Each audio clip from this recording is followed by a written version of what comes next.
Welcome to the Coach Mike Magistrelli Show. I'm your host, Logen Howell, and with me today is Coach Magistrelli. Coach, thanks for being here today. Oh, you bet, Logan. So first question I have for you, trip to Roosevelt. Road games can always be difficult. Do you think the environment played a factor in this one? Not really. Obviously, at this point in the season, you're used to going on the road and playing in different stadium setups, environments, things like that. And obviously, it's not our first road trip, so I don't think it played a big factor into the game.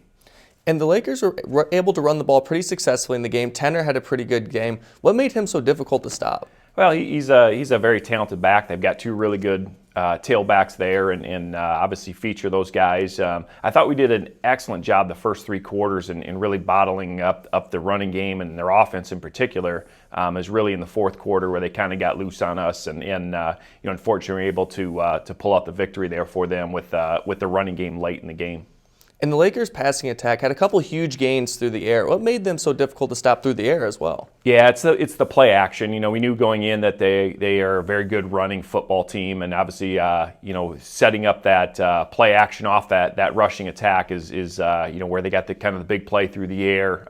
Is after they had were able to establish the run there in the fourth quarter, go down and punch one in. The very next possession, they on the first play of the possession went play action pass, and unfortunately were able to make a play one-on-one there for a big touchdown. And now for the Bees, we saw John Beckendorf in at quarterback. What did you think of his performance in this one? Yeah, boy, I thought John competed really well. I thought there's a couple throws. One he had two interceptions. The one was kind of off the receiver's hand and probably should have been caught, and the second one was a vertical ball where we looked to throw the back shoulder kind of fade or go route, and corner made a good play. But I thought John played really well. I thought he competed extremely hard. He's a physical kid. I thought it kind of resembled our entire football team. And that boy, I thought we sure competed well, played hard. It was a physical football game all the way throughout, and was proud of the guys for the effort that we put forward. Yeah, and this week, the leading rusher for you guys was Ray Boye. What did you like from the Bees on the ground this week? Yeah, Ray ran extremely hard as well. Again, Ray's not the biggest tailback, but boy, he plays with a big heart and runs hard and those type of things. Obviously, we're without Knowledge Hall and Cade Gorsney, and so you kind of go next man up approach, and Ray's done a great job for us all year, and unfortunately he takes a bit of a beating there, a pounding, and Trent Nunn came in a little bit and ran the ball as well, did a nice job. Unfortunately, he kind of injured his shoulder as well. Caden King, a freshman, got in and did some good things. So obviously we rely on that run game and the guys up front to continue to open up some holes and allow us to rush the football. And also this week, the leading receiver was Yemi Ward. Was it a goal for you guys to get him more involved in the offense? Well, yeah, Yemi's a very talented player, and he's had some big games throughout the season. And in the last couple of weeks, he's kind of been a little bit more on the quiet side. So, anytime we can find ways to get him the football, obviously that's a good thing for us. Whether it's calling plays, trying to by design to get him the football, or just going through progressions and finding him getting open. So anytime we get Yemi the ball, that's obviously a great thing for us.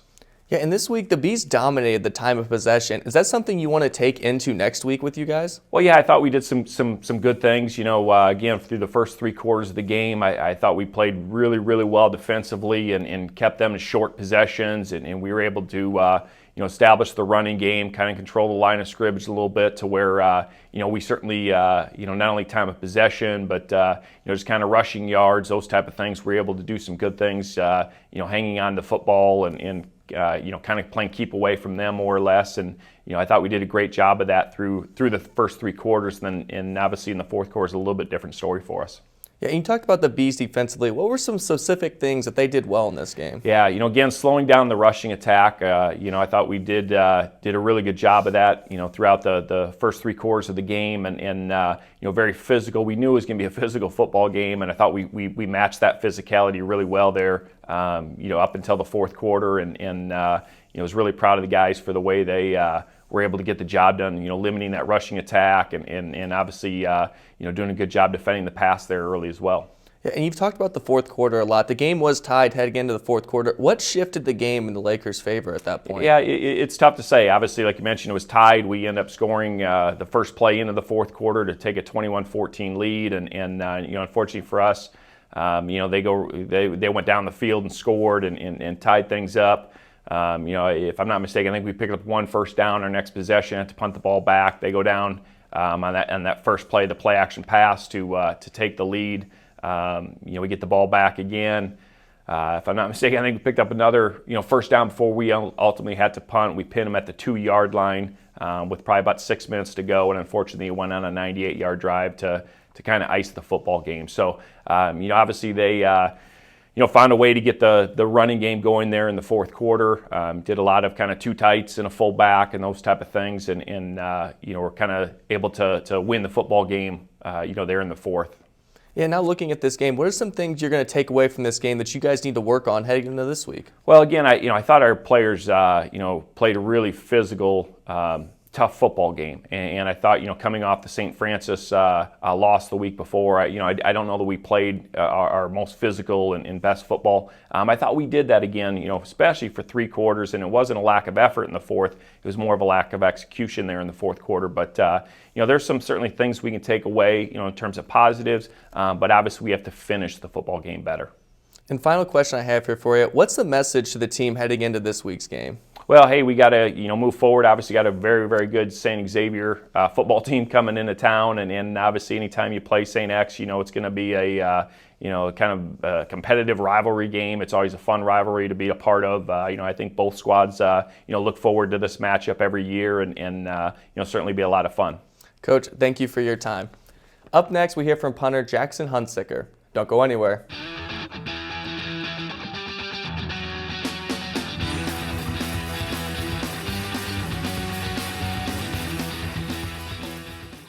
Hey, did you hear about that new club on campus? Yeah, I went to the first meeting last night. It was awesome.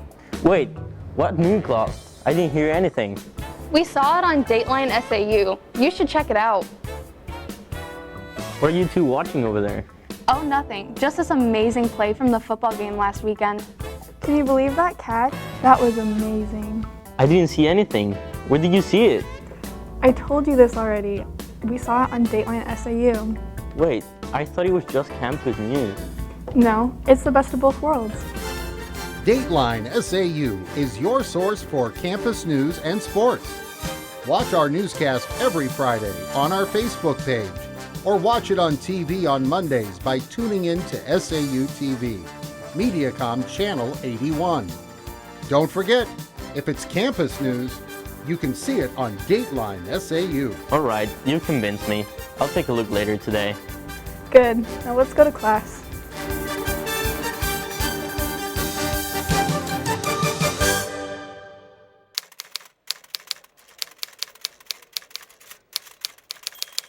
I came to Ambrose because it felt like home. I had looked at several other colleges before I found Ambrose, and I was a transfer student. But once I found Ambrose, everything about it felt right, and that really sealed the deal for me.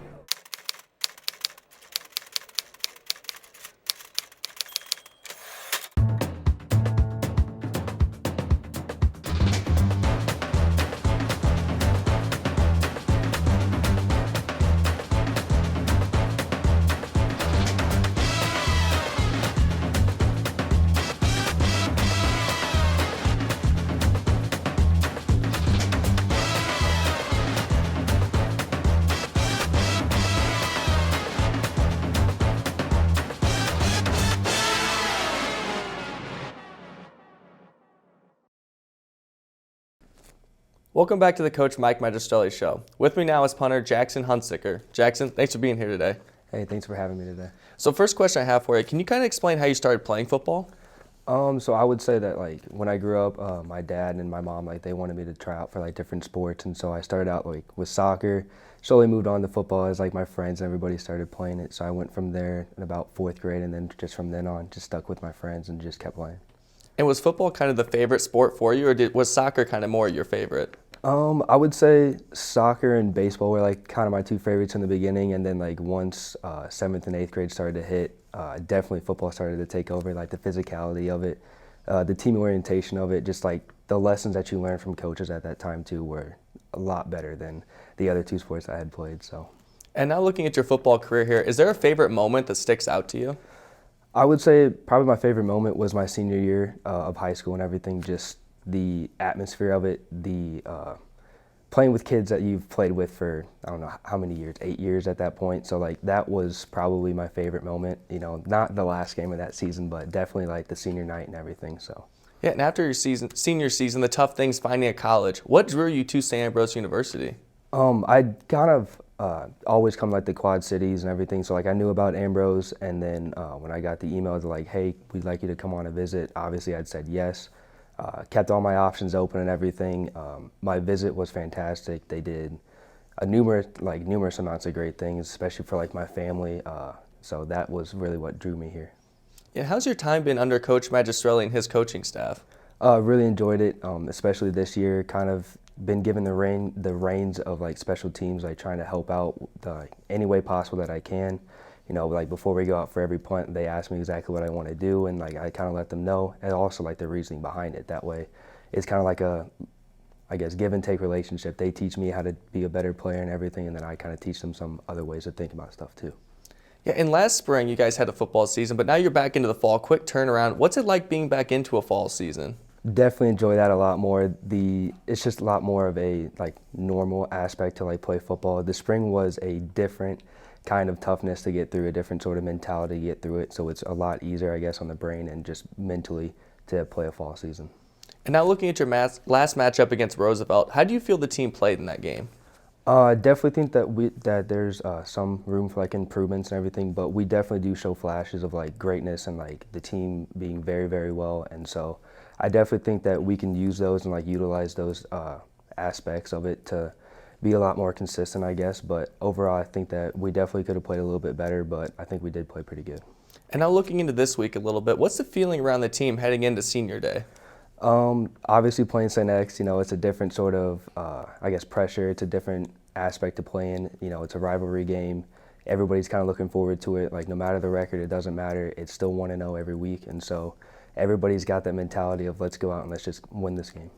And last question I have here for you, are there any goals you have set for yourself heading into these last couple of games of the season?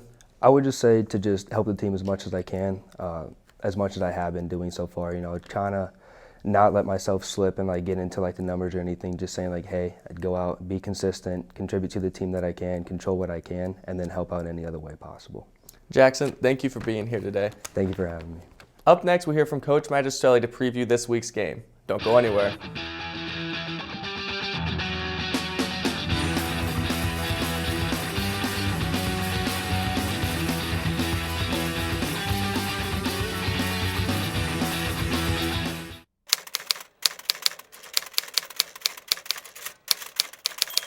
It was like the ejection seat for my life. You know, it was a place where I wasn't sure where I was going after high school, and this popped up, and after a few colleges, it just all of a sudden it just melded right. And I just kept, every year kept getting better and better. You know, I felt at home here.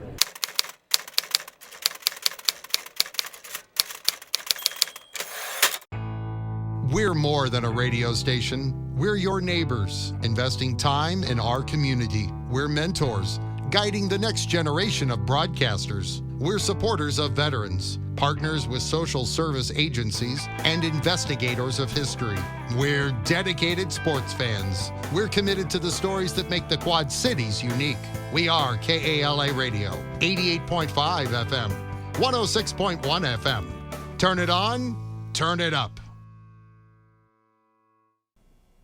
Welcome back to the Coach Mike Magistrelli Show. With me again is Coach Magistrelli. And Coach, first question I have for you, senior day for some of the Bees this weekend, is it going to be an extra special game for them? Well, I think it always is for those guys. Obviously, your last home game, your last time on Brady Street Stadium together as a group, and it's always an emotional situation. Obviously, we recognize the seniors pregame, and obviously there's some emotion and some feeling that comes up there. And then obviously, when that final horn goes off and the game is over, there's certainly some reflection there as well. So it's a special group of seniors, somebody that, a group that's put in a ton of work, and you certainly start to develop and build relationships with those guys and their teammates and all those type of things. So it's obviously a very, very special day for the seniors. And now looking at this game a little bit, St. X ranked 14th. What are some keys for this game for them? Well, obviously an outstanding football team, possibly the best team we've played all year.